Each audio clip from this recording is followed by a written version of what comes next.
Good day, everyone. It's great to be with you. My name is Rob Saik, and as mentioned, I'm a professional agrologist and a certified agricultural consultant. The founder of Agri-Trend, a company that has over 250 people that work on the ground with farmers throughout North America and internationally. We help farmers with coaching. We help farmers with scientific integration. I have 30 PhDs and 58 masters in our organization, and a data platform that has nearly 70 million acres of data, so we understand farming. I've been blessed to travel around the world and work directly on the ground with farmers from places like Ukraine, Kazakhstan, Russia, down to Peru, Brazil, Argentina, all the way down to New Zealand and Australia, all throughout North America, Mexico, and most recently just arriving back from Kenya and Uganda. This is a picture of me working in the field doing a soil inventory in Kenya. You see, I have a question for you, and I'm going to use this picture as a metaphor. This is a woman and a child near Lodwar in the northeastern corner of Kenya. And it's a metaphor because we have to feed these people, and at the same time we need technology. You notice in her hand, she has a cellular phone. And so my question to you is, do you believe that agriculture can feed 9 billion people? Do you believe that? That's not the real question. The real question is actually, will agriculture be allowed to feed 9 billion people? No different than walking up to her and ripping up the technology from her hands. We have people today, well-intentioned people, that intend on ripping technology away from those of us who are actually trying to grow food to feed the planet. And that's what I'm going to talk to you about, is pushing the boundaries of food production and maybe pushing your own boundaries with respect to your understanding. I'd like to introduce you to some people. Starting on your far left, that's Robert, a cassava farmer. Then we have Eric, and we have Samuel, who grows bananas. And of course, we have a girl who's blind, a young girl. What do all these people have in common? All of these people could be helped today with a technology that exists that's being withheld from them. You see, every one of these people could be helped with a genetically modified technology, genetically engineered technology that's being withheld from them. The girl is blind because, like 250,000 to 300,000 children every year that go blind of vitamin A deficiency, she can't get enough in her diet, which is primarily white rice. There's a solution. It's called golden rice. It's available for free to the poorest farmers on the planet. And yet it's been sitting on the shelf since 2002 while organizations like Greenpeace actively campaign against its release. The cassava crop is being attacked by a virus that renders the crop useless. That's the brown stuff in the middle. Well, you say, I don't know what cassava is. Well, if you ever had tapioca pudding, you've had cassava. The banana crops are being attacked by black sigatoka and bacterial wilt. And the corn crops in Kenya right now are being decimated by a lethal necrosis, a virus. And all of these could be helped today, right now, with a genetic engineered solution that's not being made available to them. But you really don't care. You're not there. You don't eat cassava and bananas all that much and don't really care about the corn full of mycotoxins. You say, it's not my problem.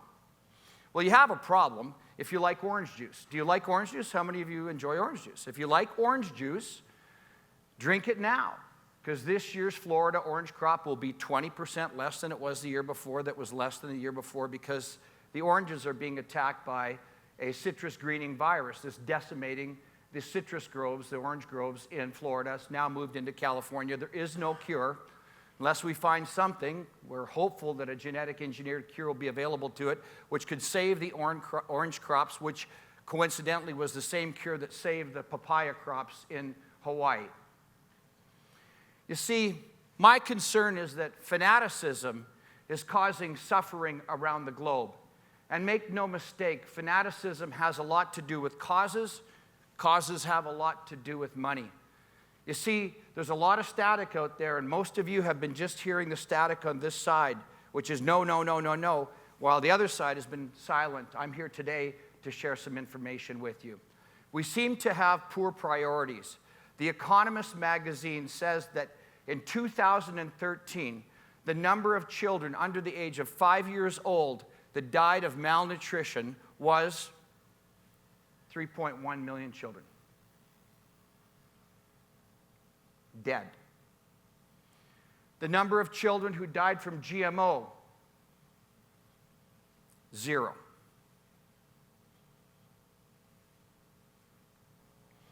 You see, in the United States and Canada, we spend 7 to 9% of our disposable income on food.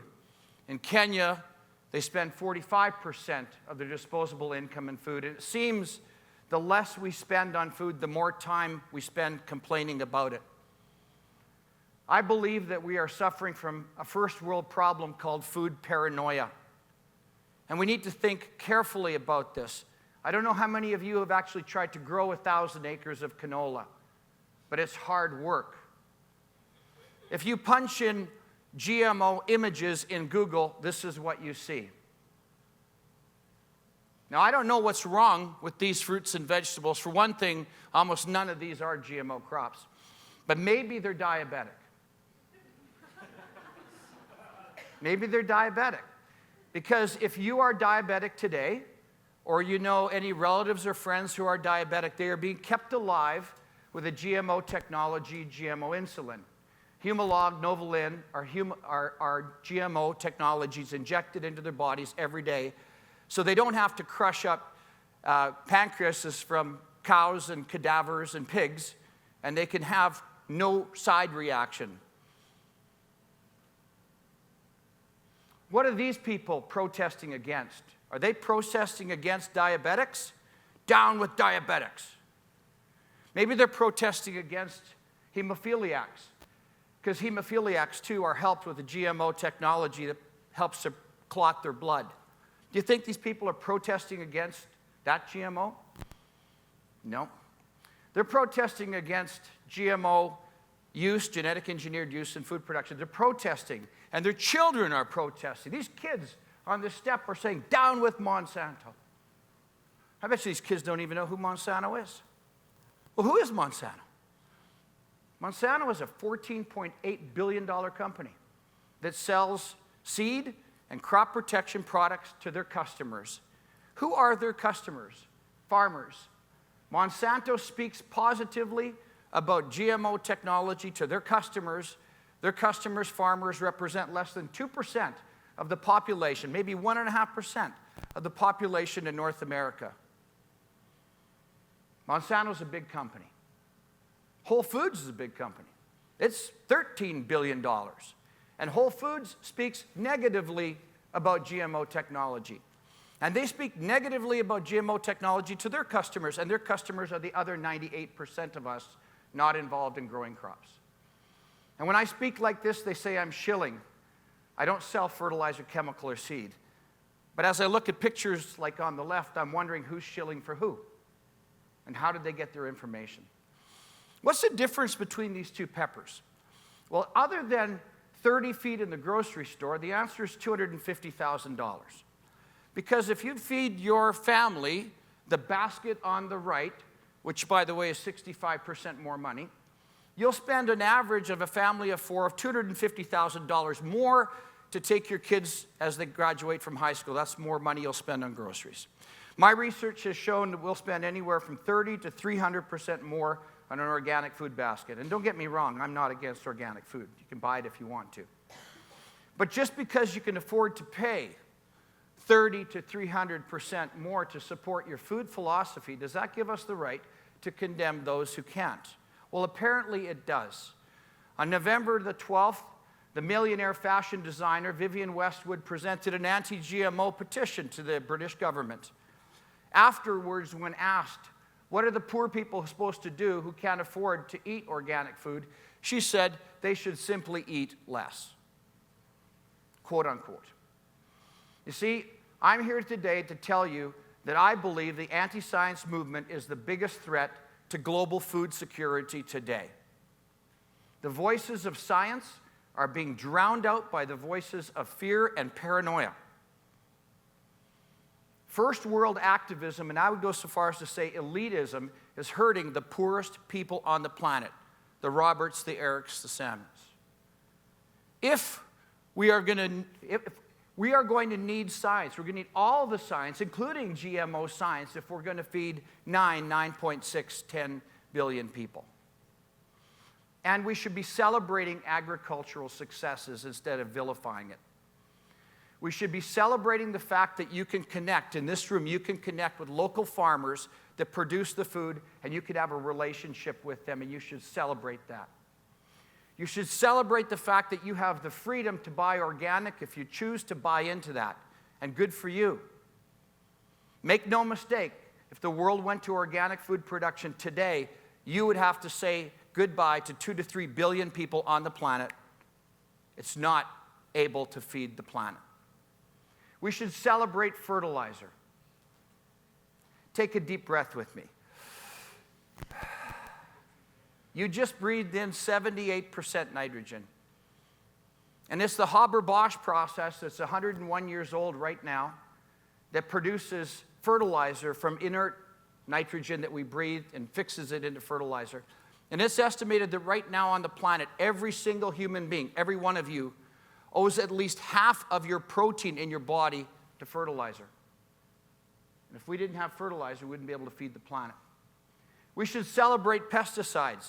Now, that's really strange, right? Celebrate pesticides, because if you took pesticides away from the farmers of the world today, food production would drop 42% overnight. Today's pesticides are more specific. We're putting on less of them. They're more targeted, and this science just keeps getting better and better over time, and we should celebrate pesticides. We should celebrate genetic engineering and all the remarkable things that it's done for us and will continue to do for us in the future, if we could wrap our heads around it and get out of the rhetoric. I have something to ask you that's very important. Could the future of food be GMO? Could the future of food be genetically modified organic food production? See, the organic movement started to reduce synthetic pesticides and reduce the dependence on fertilizer. And it's genetic engineering that would allow us to do that. Genetic engineering would allow us to have plants that extract nutrients better and fight insects and diseases. So here's the question. When did the organic movement become the anti-GMO movement? And why? Follow the dollars. It's big money. You go into the organic section, you start looking at the stuff. I love this one here, organic sugar. Somehow organic sugar is better for you than non-organic sugar. Organic water, one of my favorites. Organic salt, non-GMO salt, to be combined with your non-GMO paving stones. You'll see the linking together of organic with anti-GMO and all that stuff kind of comes together all the time. And this is amazing. This is one of the prettiest non-GMO crops I've ever seen in agriculture. I don't know what they're spraying on it, but man, is it beautiful. See, there's label spin. What is a GMO? Even if I asked you today, because I haven't said it today yet, what is a GMO? Most of you couldn't actually articulate it. Just bad. Natural. What's natural? You know what natural is? Natural is a $290 billion business. That's what natural is, $290 billion. Organic is a $63 billion business. These chips are organic, gluten-free, non-GMO, kosher, non-baked, non-fried, and vegan, and they only cost $7.99 for 3 ounces. Who could afford this? Is there any food in there? I want to eat organic because I want to avoid the chemicals. Well, this is a picture of a crop in Kenya. Do you know what this is? This is chrysanthemums. Do you know what they're harvesting? Organic pyrethrin. That's where we make organic pesticides from. See, the green bars represent organic pesticides. Organic pesticides, oh my God, well, there's pyrethrin. And there's Roundup, it's on the top. Glyphosate's on top. And there's BT, Bacillus thuringiensis. It's used in organic production. It's bacteria sprayed on the crop, so when the bugs or the caterpillars and the worms eat it, because they've got alkaline guts, it explodes their guts and it protects the crop. It's the same technology that's in BT corn and BT soybeans that everybody is so upset about. Our guts are acid. We just mobilize, we just denature that stuff. It's amazing technology. I want to eat organic because it's not genetically modified. Well, I got news for you. Everything has been modified. Carrots in nature are white. They've been bred to have beta-carotene, and the latest carrots are kind of reddish in color because they're high in anthocyanin or antioxidants. Genetic engineering is nothing more, nothing less than a progression on the breeding technology. You see, conventional breeding, the cross-pollination or hybridization of crops, takes years to achieve the mutation we're looking for. Notice the word I use, mutation. Because when we cross-breeding, we're actually looking for a mutation that has a positive attribute that we breed out. Conventional breeding will affect anywhere between 10,000 and 300,000 gene pairs. There's no safety testing required, and it can come to the marketplace, and no long-term testing required. Mutagenesis, well, this is interesting. This is where you take seeds and bombard them with nuclear radiation or subject them to carcinogenic chemicals. It's about creating the mutation faster. There's no knowing how many gene pairs are affected. No safety testing, no long-term trials resulted. And over 2,400 organic crops today owe their origin to mutagenesis, including the Rio red grapefruit. RNAi technology is moving into the biotech world, and it's about targeted gene silencing, usually involving 1 to 2 gene pairs, and its safety testing is extensive before it can be approved. An example of that is Arctic apples, which are GMO RNAi technology. We cut the apples open, and they resist browning, so they'll stay white for a long, long time instead of you having to spray like citric acid on them. It's an amazing technology. Or transgenic technology, the specific insertion of desired genes from a donor into a host plant is site-specific, usually involving 1 to 4 gene pairs. Extensive safety testing required, and the latest one that came out in just the last couple weeks is the innate potato. The innate potato is a potato that resists bruising, saving thousands of tons of wastage. And if you overcook your potato, this innate potato won't turn into acrylamides. Because if you overcook your French fries, and you like those crispy French fries, they're full of acrylamides, and that's a naturally occurring carcinogen. This should be flying off the shelf. The main conclusion from 130 research projects covering over 25 years of information involving independent research groups is that biotech and GMO per se is not any more dangerous than conventional breeding. And that list is the National Academy of Sciences, the Royal Society of Medicine, the European Commission, American Council on Science and Health, American Academy of Nutrition, Diets, and it goes on and on and on. None of that seems to be good enough. We should be celebrating today's farmers. They produce 262% more food than in 1950 with 2% fewer inputs than 1950. Canola, that's where I started my career. We used to put pounds on ground, a pre-emergent herbicide, and work it into the soil. Today, canola is now 20 million acres in our country. The toxicity load is way down from what it used to be. Yields are up from 21 to 38 bushels, soil erosion down 66%. We're using 26% less greenhouse gases because we don't till the ground, and it contributes $19 billion to our economy.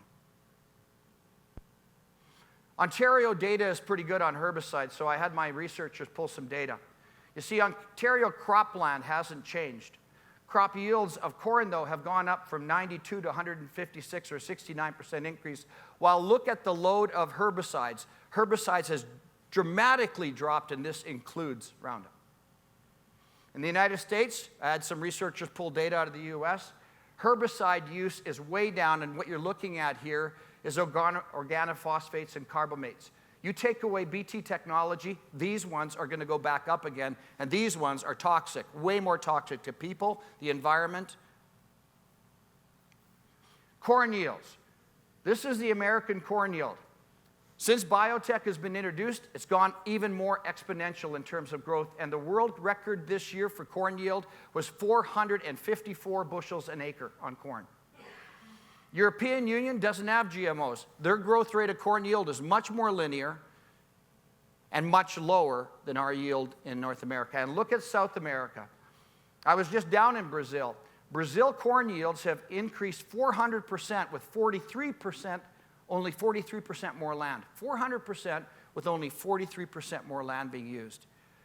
You see, GMO technology in Brazil is not resulting in the destruction of the rainforest, contrary to what you'll see. It's saving the rainforest, because in tropical and semi-tropical soils, if you till the land, which you would have to do without GM technology, you're going to erode this at a rapid rate. It's like putting soil in a microwave oven. It's time to know GMO. It's time for you to understand that there is a benefit to this technology, and there are more benefits coming. Saline resistance, drought tolerance, heat resistance, resistance against fungi, bacteria, viruses. increased nutrient utilization. All sorts of things are promising to come down the pipeline. So, do you believe that agriculture can feed 9 billion people? Do you think we can do it? You decide. Thank you.